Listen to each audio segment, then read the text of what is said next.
এই মুহূর্তে রাজধানীর জাতীয় হৃদরোগ ইনস্টিটিউটে আছেন আমাদের সহকর্মী নূর হোসেন। আমরা সরাসরি যুক্ত হচ্ছি তার সঙ্গে। নূর, হাদির নামাজে জানাজা এবং দাফন সম্পর্কে আপনার কাছে কি তথ্য রয়েছে?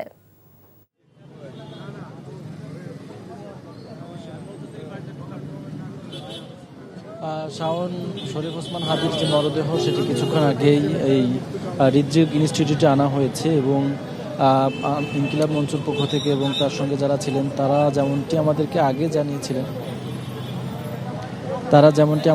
আগে জানিয়েছিলেন যে তাকে এয়ারপোর্ট থেকে বের করে বাইরের যে এলিভেটেড এক্সপ্রেসওয়ে রয়েছে সেখান দিয়ে এখানকার হিমাগারে নিয়ে আসা হবে, কিন্তু নিরাপত্তা এবং বিশৃঙ্খল পরিস্থিতি যাতে সৃষ্টি না হয়, কোনো ধরনের অপ্রীতিকর অবস্থার যাতে সৃষ্টি না হয়, ঘটনা যাতে না ঘটে, সেজন্য শরীফ ওসমান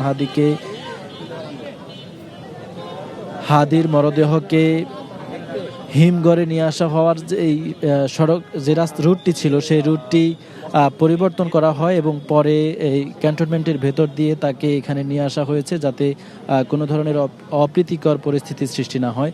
এবং এখানেও আইনশৃঙ্খলা রক্ষাকারী বাহিনীর সদস্যদের সব ধরনের প্রস্তুতি রাখা হয়েছে যাতে উপস্থিত জনতা যারা রয়েছেন, উৎসুক জনতা যারা রয়েছেন, শরীফ ওসমান হাদির সমর্থক যারা এখানে এসে ভিড় করছেন, কোনো ধরনের অপ্রীতিকর পরিস্থিতি যাতে সৃষ্টি না হয় সেজন্য তারা তৎপর রয়েছে। নিরাপত্তা ব্যবস্থা জোরদার করা হয়েছে এবং আগামীকাল শরীফ ওসমান হাদির পরিবারের পক্ষ থেকে যেমনটি জানানো হয়েছে, মানিক মিয়া এভিনিউতে ওসমান হাদির জানাজা আর যে নামাজ সেটি জুমার নামাজের পরপরই শুরু হবে এবং ঢাকাতেই তার কবর দেওয়া হবে, তার দাফন করা হবে, এটি নিশ্চিত করা হয়েছে। এবং পরিবারের পক্ষ থেকে আমরা এখন পর্যন্ত যেমনটি জানতে পেরেছি, শরীফ ওসমান হাদিকে ঢাকা বিশ্ববিদ্যালয়ের